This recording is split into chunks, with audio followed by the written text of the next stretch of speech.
வசனங்களை வாஞ்சையோடு கற்றுக்கொள்ள காத்திருக்கும் அன்பர்களை இயேசு கிறிஸ்துவின் இனிய நாமத்தினாலே அன்புடன் வாழ்த்தி வரவேற்கிறோம். நாம் கடந்த நிகழ்ச்சியிலே என்னாகமம் 1ஆம் அதிகாரத்தை கற்றுக்கொண்டோம்.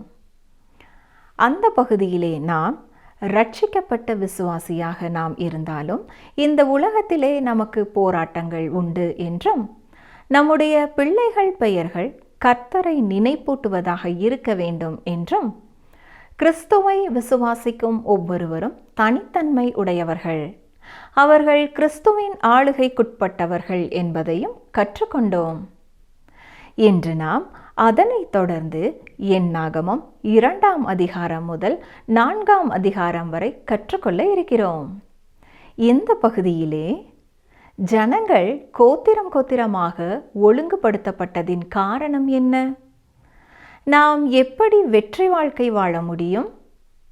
லேவி கோத்திரத்தின் பணி என்ன? ஆழமாக கற்றுக்கொள்ள தொடர்ந்து எங்களுடன் இணைந்திருங்கள். கிறிஸ்துவுக்குள் அன்பான நேயர்களே, ஆண்டவராய் இயேசு கிறிஸ்துவின் விலையேறப்பெற்ற நாமத்தினாலே உங்களுக்கு என் அன்பின் வாழ்த்துக்கள். கடந்த நாட்களிலே என்னாமும் 1ஆம் அதிகாரத்திலே மக்கள் தொகை கணக்கெடுப்பை குறித்து நாம் தியானித்தோம். ஒவ்வொரு லேவியனும் தான் யார் என்பதை அறிந்தவனாகவும், தான் எந்த குடும்பத்தை சார்ந்தவன் அல்லது எந்த கோத்திரத்தை சார்ந்தவன் அல்லது யாருக்கு சொந்தமானவன் என்பதை அறிந்தவனாய் இருக்க வேண்டும் என்பதற்காக அவர்கள் கணக்கெடுக்கப்பட்டார்கள் என்று பார்த்தோம். இன்று இஸ்ரவேலரின் வனாந்தர யாத்திரையின் அத்தனை ஆண்டுகளிலேயும் அவருடைய பாளையமானது ஒழுங்கும் கிரமமுமாக கர்த்தருடைய வழிநடத்தலின் பிரகாரமாய் எப்படி நடத்தப்பட்டது என்பதை பார்க்கிறோம். இந்த 2வது அதிகாரத்தை நாம் பார்க்கும் பொழுது ஆண்டவராகிய கர்த்தர் இஸ்ரவேலருடைய பாளையங்கள் எப்படி அமைக்கப்பட வேண்டும் என்பதை கூறுகிறார். மோசேயையும் ஆரோனையும் அழைத்து இஸ்ரவேலர்கள் அவரவர் தங்களுடைய முற்பிதாக்களுடைய வம்சத்தின்படி தங்கள் கொடியண்டை தங்கள் கூடாரங்களை போட வேண்டும். எந்த கூடாரங்கள் ஆசரிப்பு கூடாரத்திற்கு எதிராக, எந்த கூடாரம் ஆசரிப்பு கூடாரத்தை சுற்றி இருக்க வேண்டும், இதையெல்லாம் விவரிக்கிறார். தங்கள் வம்சத்தினுடைய கொடியண்டை என்று இங்கே சொல்லுகிறார். ஒருவேளை பரிசுத்த வேதாமத்திலே நாம் பார்க்கும் பொழுது இதை குறித்ததான விளக்கமோ வேறு விவரமோ மற்ற பகுதிகளிலே நமக்கு கொடுக்கப்படாவிட்டாலும், சில வேத ஆராய்ச்சியாளர்கள் கூறும் பொழுது யூத ரபிமார்களுடைய பாரம்பரியத்தின் அடிப்படையிலே இந்த கொடிகள் எப்படி இருந்திருக்கலாம் என்று கூறப்படுகிறது. யூதாவுக்கு ஒரு சிங்கத்தினுடைய படம் பொறித்த கொடியாகவும், ரூபனுக்கு ஒரு மனிதனின் படம் பொறித்த கொடியாகவும், எப்ராயிமுக்கு ஒரு எருதினுடைய படம் பொறித்ததாகவும், தான் கோத்திரத்திற்கு ஒரு கழுகினுடைய படம் பொறித்ததாகவும் இருந்திருக்கலாம் என்பதாக குறிப்பிடுகிறார்கள். ஒருவேளை நாம் இது எந்த வகையான கொடி, இந்த கொடியிலே என்ன இருந்திருக்கும் என்பதையெல்லாம் சிந்தித்து அதிகமாக நமக்கு தேவையில்லாத சர்ச்சைகளிலே புகுந்துவிடக்கூடாது. அவைகள் நமக்கு முக்கியமல்ல. ஏனென்றால் பாரம்பரியங்கள் அவ்வளவு சரியான ஒரு வரலாற்றை நமக்கு கொண்டு வர முடியாது. ஆனால் இங்கே கர்த்தர் இந்த கொடிகள் என்று சொல்லும் பொழுது குறிப்பிடும் காரியம் என்னவென்றால், நாம் யாருக்கு சொந்தமானவர்கள், நாம் யாராக இருக்கிறோம் என்பதை குறித்து அறிந்தவர்களாக இருக்க வேண்டும் என்பதையே முக்கியத்துவப்படுத்துகிறார். பிசாசானவன் வெள்ளம் போன்று வருகிற வேளையிலே ஆவியானவர் கொடி பிடிக்கிறார் என்று வேதத்திலே பார்க்கிறோம். அந்த பிசாசனுடைய கோரப்பிடியிலிருந்து நம்மை மீட்டெடுத்து அவருடைய இரத்தத்தினாலே தமக்கு சொந்தமாக்கின அந்த ரட்சிப்பின் கொடியை உடையவர்களாக, நாம் கர்த்தருக்கு சொந்தமானவர்களாக, நாம் பிரித்தெடுக்கப்பட்டவர்களாக இருப்போம் என்றால், நிச்சயமாக அந்த வனாந்திர வாழ்க்கையிலே, இந்த உலகமாகிய வனாந்திர வாழ்க்கையிலே நாம் அந்த கொடியண்டையிலே சேர்ந்து நம்முடைய பாளையத்தை கர்த்தருடைய வழிநடத்தலுக்குள்ளாக நாம் நடத்தி செல்லும் பொழுது மேலான ஆசீர்வாதங்களை பெற முடியும் என்பதிலே எந்த விதமான சந்தேகமும் இருக்க முடியாது. பாளையத்தின் ஏற்பாடுகள் எப்படி ஆண்டவரால் கொடுக்கப்பட்டது என்பதை நாம் பார்க்கிறோம். கர்த்தர் ஆசரிப்பு கூடாரத்தை மத்தியில் வைத்து இஸ்ரவேல் ஜனங்கள் யாவரும் அதை சுற்றிலும் பாளையம் இறங்க வேண்டும் என்று சொன்னார். இந்த ஆசரிப்பு கூடாரமானது ஒரு நீண்ட சதுரமுடையதாக அனைத்து பாளையங்களுக்கும் மத்தியிலே அது அமைக்கப்பட்டது. அதை சுற்றிலுமாக நாம் பார்க்கும் பொழுது இஸ்ரவேல் ஜனங்கள் எல்லாரும் அந்த நீண்ட சதுரமாகவே பாளையம் இறங்கினார்கள். ஒவ்வொரு பக்கத்திலும் 3 கோத்திரத்தார் பாளையம் இறங்கினார்கள். கீழ்ப்புறத்தில் யூதா, இசக்கார், செபுலோன் கோத்திரத்தாரும், இரண்டாவதாக தென்புறத்திலே ரூபன், சிமியோன், காத் கோத்திரத்தாருக்கும் இடம் ஒதுக்கப்பட்டது. மேற்புறத்திலே எப்ராயிம், மனாசே, பென்யமீன் கோத்திரத்தாருக்கும், வடபுறத்திலே தான், நப்தலி, ஆசேர் கோத்திரத்தாருக்கும் ஆண்டவர் இடம் ஒதுக்கும்படியாய் சொன்னார். ஆசாரியர்களும் லேவியரும் கூடாரத்தைச் சுற்றி உட்பிரகாரமாக நீண்ட சதுரமாக அணிவகுத்தனர். ஆசரிப்பு கூடாரம் பாளையத்தின் மையமாக தங்கியிருந்தது. தேவன் எல்லாவற்றிலும் ஒழுங்கை கடைபிடிக்கிற ஒரு தேவன் என்பதை நாம் பார்க்கலாம். அவர் கிரமத்திற்கும் ஒழுங்கிற்கும் தேவனாயிருக்கிறார். எல்லாம் ஒழுங்கும் கிரமமுமாக செய்யப்பட வேண்டும் என்பதே கர்த்தருடைய ஆசை. நிகழ்ச்சியை கேட்டுக்கொண்டிருக்கிற எனக்கு அருமையான சகோதரனே, சகோதரியே, நமது தனிப்பட்ட வாழ்க்கையிலானாலும் சரி, நமது குடும்ப வாழ்க்கையிலானாலும் சரி, நம்முடைய சமுதாய வாழ்க்கையிலானாலும் சரி, நம்முடைய திருச்சபையின் வாழ்க்கையிலானாலும் சரி, நம்முடைய ஆவிக்குரிய ஜீவியத்திலானாலும் சரி, இந்த உலகத்திலே தேவன் நமக்கு கொடுத்திருக்கிற பணிகளிலேயும் எல்லாம் ஒழுங்கும் கிரமமுமாக செய்யப்பட வேண்டும். கர்த்தர் இதையே விரும்புகிறார். ஜனங்கள் யாவரும் கோத்திரம் கோத்திரமாக ஒழுங்குபடுத்தப்பட்டதிலே பல காரணங்களை நாம் பார்க்கலாம். முதலாவதாக, இத்தனை பெரிய திரளான கூட்டத்தை சரியாக நல்ல ஒரு விதத்திலே வழிநடத்துவதற்கு இது உதவியாக இருக்கும். இரண்டாவதாக, அவர்களுக்கென்று வாக்குத்தத்தம் பண்ணப்பட்ட அந்த வாக்குத்தத்த தேசத்தை பிரித்து கொடுப்பதற்கும் இது உதவியாக இருக்கும். மூன்றாவதாக, இது இஸ்ரவேல் ஜனங்களுடைய சுதந்திரத்தையும் கலாச்சாரத்தையும் உள்ளடக்கிய ஒன்று என்பதையும் நாம் பார்க்க முடியும். ஆகையினாலே அவர்கள் தங்கள் சொந்த பெயர்களால் அல்ல, தங்களுடைய கோத்திரத்தின் பெயர்களால், தங்களுடைய மூதாதையரின் பெயர்களால் அழைக்கப்பட்டதை நாம் வேதாகமத்திலே பார்க்கிறோம். இந்த வம்சம் நான்காவதாக தேவனால் பிரித்தெடுக்கப்பட்டது, தேவனுக்கு சொந்தமாக்கப்பட்டது என்பதையும் இவர்கள் தேவனுடைய ஜனம் என்பதையும் நிரூபிக்கத்தக்கதாக அமைந்திருந்தது. ஐந்தாவதாக நாம் பார்க்கும் பொழுது, ஜனங்கள் பிரயாணப்படும் பொழுது அவர்களது பிரயாணத்திலே நெருக்கங்கள், மோதல்கள் ஏற்படாதவாறு அவரவர் கோத்திரத்திலே அவரவர் சேர்ந்து லகுவாக நடப்பதற்கு அது உதவியாக இருந்தது. அது மாத்திரமல்ல, தங்களுடைய கொடிகளை தங்களுடைய கரங்களிலே பிடித்திருந்தபடியினாலே யாரும் அந்த கூட்டத்திலே தொலைந்து போகாதவாறு அது அவர்கள் குடும்பத்தோடு இணைக்கப்பட்டு கடந்து செல்வதற்கு உதவியாயிருந்தது என்றும் நாம் பார்க்கலாம். இஸ்ரவேலர் யாராயிருந்தார்கள்? யாருக்கு சொந்தமானவர்களாயிருந்தார்கள்? அவருடைய வம்ச வழி என்ன என்பதை நாம் கற்றுக்கொண்டிருக்கிறோம். அவருடைய வம்ச வழி பாளையத்திலே அவர்கள் எந்த இடத்துல இருக்க வேண்டும் என்பதையும், அவ்விதமாக பாளையத்திலே தாங்கள் இருக்க வேண்டிய, தாங்கள் சேர வேண்டிய இடம், தாங்கள் பயணப்படுவதற்காக அவர்கள் நிற்க வேண்டிய இடம் எது என்பதையும் சரியாக உறுதிப்படுத்தும் மட்டும் அவர்கள் யுத்தத்திற்கு புறப்படலாகாது என்பதாக வேதத்திலே பார்க்கிறோம். அவர்கள் தங்களை குறித்து, தங்களுடைய ஸ்தானத்தை குறித்து, தங்களுடைய பாளையத்தின் காரியங்களை குறித்து அவர்கள் அறிந்தவர்களாய் இருக்க வேண்டும். ஆம் பிரியமானவர்களே, விசுவாசிகளாகிய நாமும் இந்த உலகத்திலே இதே மாதிரியாகத்தான் நம்முடைய ரட்சிப்பை குறித்ததான நிச்சயம், சந்தேகமற்ற ஒரு சூழ்நிலை, இவைகளை உடையவர்களாக இருந்தால் மாத்திரமே இந்த உலகத்திலே நாம் போராடுவதற்கு தைரியம் உடையவர்களாக இருக்க முடியும். பயமோ சந்தேகமோ நம்முடைய வாழ்க்கையிலே இருக்கும் என்றால் கிறிஸ்தவ ஜீவியத்திலே நாம் யுத்த வீரர்களாக நிற்க முடியாது. பாவ சோதனைகள் வரும்பொழுது நான் கர்த்தருடைய பிள்ளை, நான் இதற்கு என்னை ஒப்புக் கொடுக்கக்கூடாது என்ற மன உறுதி, நம்பிக்கை, கர்த்தர் மேல் பற்றுதல் இருக்கும் பொழுதுதான் வெற்றியோடு நாம் வாழ முடியும். ஏனென்றால் நம்முடைய எதிரி சாதாரணமானவன் அல்ல. நம்முடைய எதிரியை குறித்து வேதத்திலே சொல்லும் பொழுது உலகம், மாமிசம், பிசாசு இவை மூன்றுமே நம்முடைய எதிரியாக செயல்படுகிறது என்பதை வேதம் தெளிவாய் சுட்டி காட்டுகிறது. அவைகளை நாம் மேற்கொள்ள வேண்டும் என்றால், அருமையான சகோதரனே, சகோதரியே, அன்பான நேயரே, நீங்களும் நானும் நம்முடைய ரட்சிப்பை குறித்த நிச்சயமுள்ளவர்களாக இருக்க வேண்டும். நான் கர்த்தருடைய பிள்ளை, இயேசுவின் இரத்தத்தினாலே கழுவப்பட்டேன், கண்மலையாகிய அவரிலே நான் நிலைத்திருக்கிறேன், எனது அடிகள் அவரிலே உறுதிப்படுத்தப்பட்டதாக இருக்கிறது, நான் இயேசுவின் பிள்ளை, அவரது கொடியை நான் உடையவனாக இருக்கிறேன் என்ற நிச்சயம் நமக்கு வேண்டும். அப்படிப்பட்ட நிச்சயம் உங்களுக்கு இருக்கிறதா? முதலாவது அந்த நிச்சயமுடையவர்களாய் நீங்கள் இருக்கும் பொழுதுதான் பாவ சோதனையிலே நான் வெற்றி பெற வேண்டும் என்ற எண்ணம் உங்களுக்கு உண்டாகும். இன்றைய திருச்சபையிலே நாம் அறிந்து கொள்ள வேண்டிய ஒரு காரியம், தேவன் நம் ஒவ்வொருவருக்கும் ஒரு இடத்தை வைத்திருக்கிறார். திருச்சபையின் எந்த பணிக்காக இருந்தாலும் சரி, அவைகள் பரிசுத்த ஆவியானவராலே நமக்கு கொடுக்கப்பட்டு அவருடைய உத்தரவின் பேரிலே அது நடைபெற்று வருகிறது என்பதை நாம் உணர்ந்து கொள்ள வேண்டும். வேதம் சொல்கிறது, நாம் ஒரே ஆவியினாலே ஞானஸ்நானம் பண்ணப்பட்டு ஒரே சரீரத்தை உடையவர்களாய் இருக்கிறோம். குறிப்பாக 1 கொரிந்தியர் 12 அதிகாரம் 12 முதல் 14 வசனங்களிலே இதை நாம் பார்க்கலாம். கர்த்தர் அவருடைய சரீரமாகிய திருச்சபையிலே என்னையும் உங்களையும் இணைக்கும் பொழுது அவருக்கு பணி செய்யும்படியாக நமக்கென்று ஒரு ஊழியத்தை, ஒரு பணியை ஆண்டவர் கொடுத்திருக்கிறார். நம் ஒவ்வொருவருக்கும் ஒரு தாளந்தை கொடுத்திருக்கிறார். நம்மிலே எவருமே எனக்கு எந்த தாளந்துமே கொடுக்கப்படவில்லை என்று கூற முடியாது. கர்த்தர் வரங்களையும் தாளந்துகளையும் நமக்கு கொடுத்திருக்கிறார். அது எதற்காக?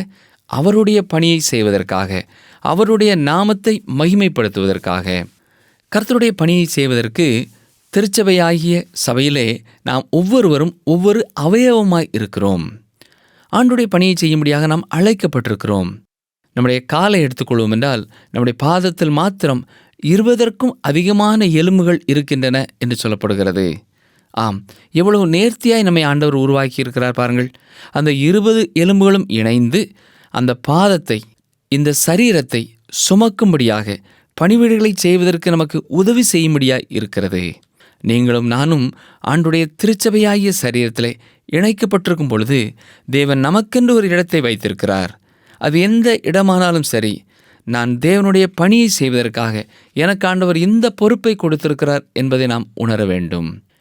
ஜீவனுள்ள தேவனுடைய ஆலயமாக நாம் அழைக்கப்பட்டிருக்கிறோம். பரிசுத்த ஆவியானவர் நம்மிலே தங்கி வாசமாயிருக்கிறார். ஆகையினாலே அவருக்காக, அவருடைய ஆளுகைக்குள்ளே பரிசுத்த ஆவியானவராலே நாம் நடத்தப்படுகிறவர்களாக, நாம் தேவனுடைய சித்தத்தை நிறைவேற்றுவதற்காக அழைக்கப்பட்டிருக்கிறோம். தொற்கால் மரணம் அடைந்த பொழுது சீமோன் பேதுரு அங்கே அழைக்கப்பட்டார். அங்குள்ள விதவைகளும் சூழ்ந்திருந்த மக்களும் தொற்கால் செய்திருந்த அந்த கைவேலைகளாலான துணிமணிகளை அவரிடத்திலே காட்டினார்கள். சீமோன் பேதுரு ஜெபிக்கும் பொழுது ஒருவேளை என்ன சொல்லியிருப்பார்? ஆண்டவரே, இந்த அருமையான சகோதரி மரணத்திலிருந்து எழுப்பப்பட வேண்டும். திருச்சபைக்கு அவள் தேவை. திருச்சபையிலே அவளுக்கு கொடுக்கப்பட்ட பணியை சிறப்பாய் செய்தவள். இன்னும் கொஞ்ச காலம் அவள் அந்த பணியை செய்ய வேண்டும் என்று ஜெபித்திருப்பார். ஆம், ஆண்டவர் தொற்காலை உயிரோடு எழுப்பினார். அருமையான சகோதரனே, சகோதரியே, நீங்களும் நானும் திருச்சபையில் ஒரு இடத்தை தேடிக்கொள்ள வேண்டும். கர்த்தருக்கென்று பணி செய்யும்படியாய் அந்த இடத்தை நமக்கு சொந்தமாக்கி கொள்ள வேண்டும். அந்த இடம் அடுத்தவர்களுடைய இடமாய் இருக்கக்கூடாது. மற்றவர்களுடைய இடத்தை, மற்றவருடைய தாளந்துகளை, மற்றவருடைய காரியங்களை அபகரிக்கும் ஒருவராய் நாம் இருக்கக்கூடாது. மற்றவர்களைப் போல செயல்பட வேண்டும் என்றும் நாம் எண்ணக்கூடாது. நம் ஒவ்வொருவரையும் தேவன் தனித்தன்மை உள்ளவர்களாக படைத்திருக்கிறார்.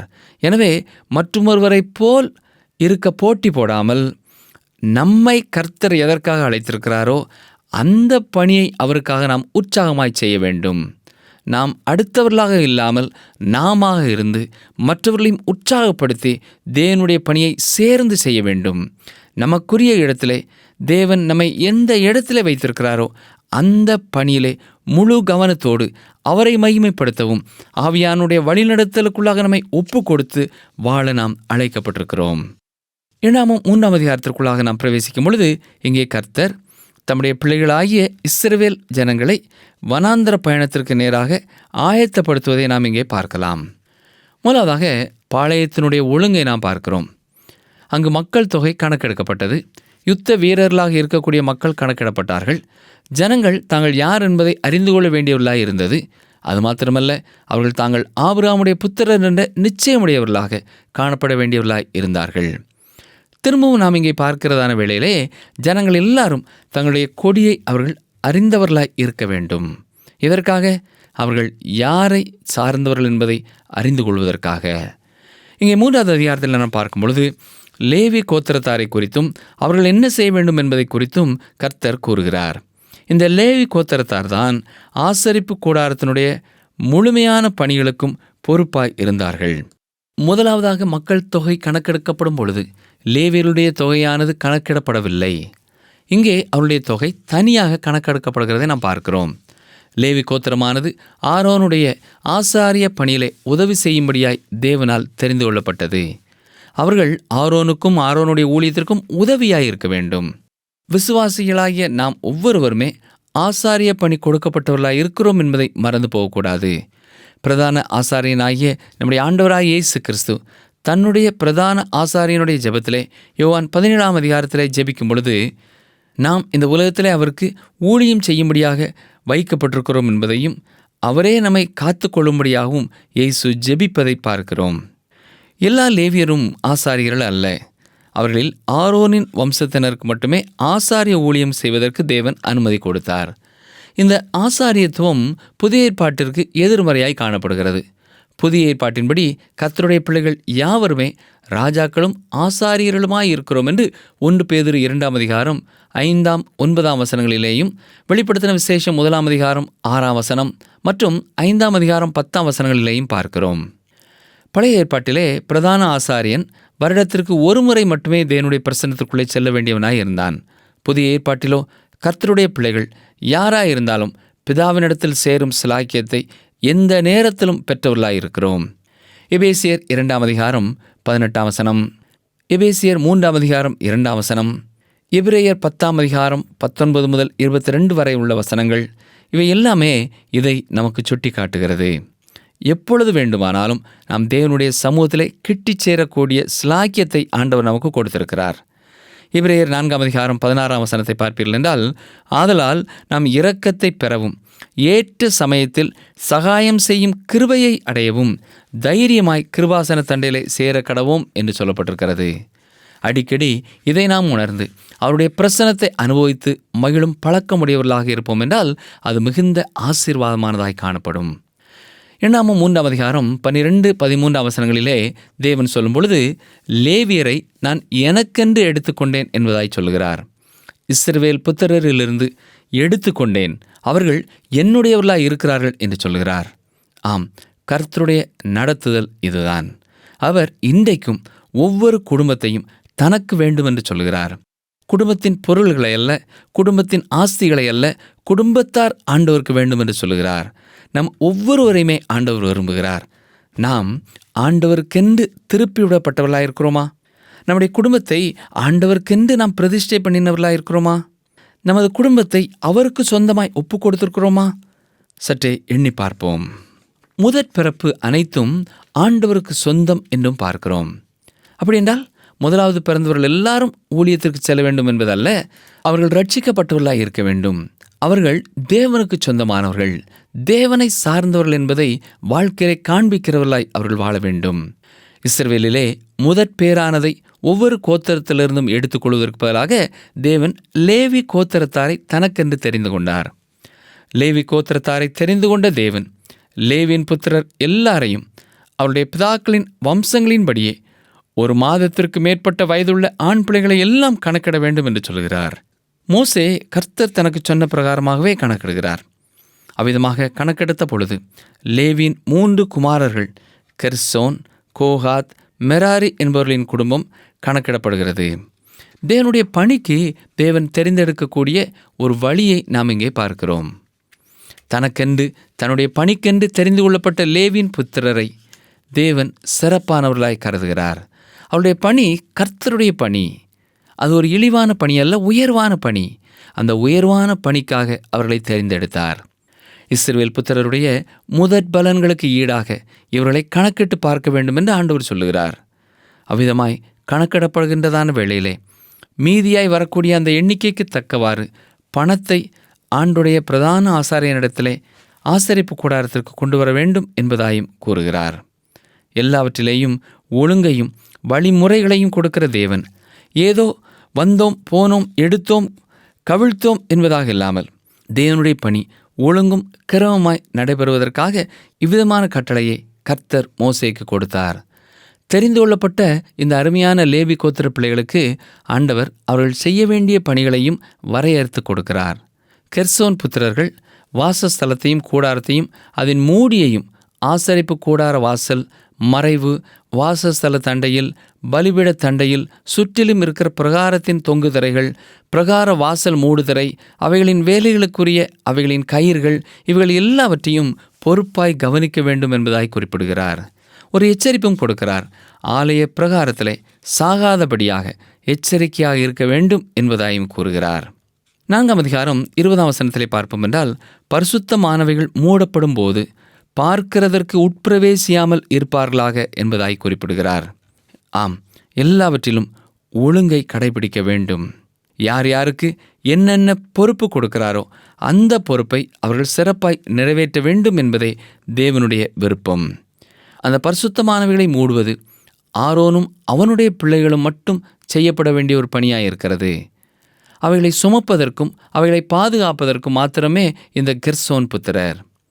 கோகாத்தின் புத்திரரை நாம் பார்க்கும் பொழுது ஆண்டவர் அவர்களையும் அழைத்து அவர்கள் பெட்டி, மேஜை, குத்துவிளக்கு, பீடங்கள், ஆராதனைக்கேற்ற பரிசுத்த ஸ்தலத்தின் பனிமூட்டுகள், தொங்கு திரைகள், அதனுடைய எல்லா வேலைகளையும் அவர்கள் எடுத்துக்கொள்ள வேண்டும் என்பதாக குறிப்பிடுகிறார்.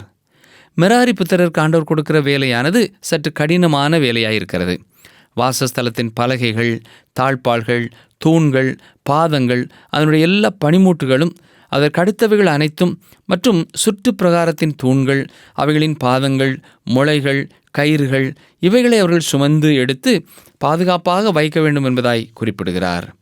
இப்படியாக தெரிந்து கொள்ளப்பட்ட லேவின் கோத்திரர் 30 வயதிலிருந்து 50 வயதிற்குட்பட்டவர்களாக அவர்கள் பணியை செய்ய வேண்டும் என்பதாய் குறிப்பிடுகிறார். குறிப்பாக 25வது வயதிலே அவர்கள் பணிக்கென்று வந்து 5 ஆண்டுகள் பயிற்சி எடுத்து 30 வயது முதல் அவர்கள் இந்த தேவனுடைய பணியை செய்வார்கள் என்பதாக நாம் புரிந்து கொள்ளலாம். இவ்வாறு பணிவிடை செய்வதற்கும் சுமக்கிறதற்கும் தேவனுடைய பரிசுத்த ஆசரிப்பு கூடாரத்தை காத்து கொள்வதற்கும் லேவியின் புத்திரர்கள் எடுத்துக்கொள்ளப்பட்டார்கள். அவர்கள் ஆண்டவராலே அழைக்கப்பட்டார்கள்.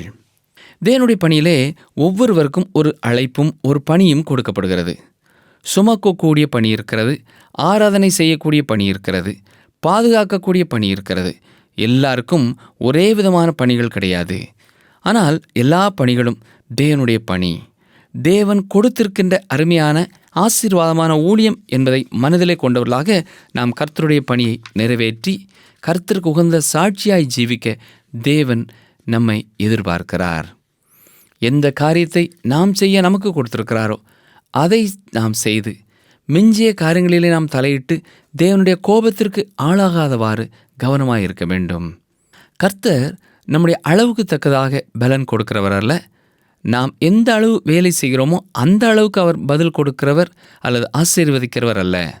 நாம் எந்த அளவிற்கு உண்மையாக இருக்கிறோமோ அதற்குத்தான் ஆண்டவர் பதில் கொடுக்கிறார், ஆசீர்வாதத்தை கொடுக்கிறார். இந்த 3ஆம் அதிகாரத்தினுடைய 51ஆம் வசனத்தை நாம் பார்க்கும் பொழுது கர்த்தருடைய வாக்கின்படியே தனக்கு கட்டளையிட்ட எல்லாவற்றையும் மோசே செய்தான் என்று பார்க்கிறோம். ஆம், கர்த்தருடைய வார்த்தைக்கு கீழ்ப்படுகிறவர்களாக நாம் கர்த்தருடைய பணிக்கு நம்மை அர்ப்பணித்தவர்களாக தேவன் இந்த உலகத்தில் எந்த பணியை கொடுத்திருக்கிறாரோ அந்த பணியை தேவனுடைய பணியாக நிறைவேற்றி தேவனை மகிமைப்படுத்த கர்த்தர் நமக்கு துணை செய்வாராக. ஜெபிப்போமா. எங்கள் அன்பின் ஆண்டவரே, நீர் எங்கள் ஒவ்வொருவருக்கும் கொடுத்திருக்கிற வேலைக்காய் உமக்கு நன்றி செலுத்துகிறோம். ஆண்டவரே, நாங்கள் எந்த பணிக்கென்று அழைக்கப்பட்டிருந்தாலும் அந்த பணியிலே உண்மையும் உத்தமுள்ளவர்களாக இருக்கவும் நாங்கள் விசுவாசிக்கும் பொழுது நாங்கள் ஆசாரியர்களாக நாங்கள் உம்முடைய நல்ல செய்தியை மற்றவர்களுக்கு சொல்ல வேண்டியவர்களாக பொறுப்புள்ளவர்களாக இருக்கிறோம் என்பதை உணர்ந்து எந்த இடத்தில் இருந்தாலும் உமக்கு உண்மை உள்ள சாட்சிகளாய் வாழ நீரே எங்கள் ஒவ்வொருவரையும் காத்துக்கொள்ள அர்ப்பணிக்கிறோம். இந்த நாளும் கடந்த பல ஆண்டுகளாய் இந்த நிகழ்ச்சியை கேட்கிற ஒவ்வொருவரையும் கர்த்தர்தாமே இன்றும் என்றும் ஆசீர்வதிப்பீராக. இயேசு கிறிஸ்துவின் வல்லமுள்ள நாமத்தினாலே தாழ்மையோடு ஜெபிக்கிறோம் பிதாவே, ஆமேன். என்ன நேயர்களே, இந்த நாளிலும் நாம் கற்றுக்கொண்ட பாடங்கள் என்ன? எல்லாம் ஒழுங்கும் கிரமமுமாக செய்யப்பட வேண்டும் என்பதே தேவனுடைய ஆசை. பயமோ சந்தேகமோ நம்முடைய வாழ்க்கையிலே இருக்கும் என்றால் கிறிஸ்தவ ஜீவியத்திலே யுத்த வீரர்களாக நிற்க முடியாது. கர்த்தர் அவருடைய சரீரமாகிய திருச்சபையிலே நம்மை இணைக்கும் போது அவருக்கு பணி செய்யும்படியாக நமக்கென்று ஒரு பணியை அவர் கொடுத்திருக்கின்றார். விசுவாசிகளாகிய நாம் ஒவ்வொருவருமே ஆசாரிய பணி கொடுக்கப்பட்டவர்களாக இருக்கிறோம். மீண்டும் அடுத்த நிகழ்ச்சியில் சந்திப்போம். கர்த்தர் உங்களை ஆசீர்வதிப்பாராக.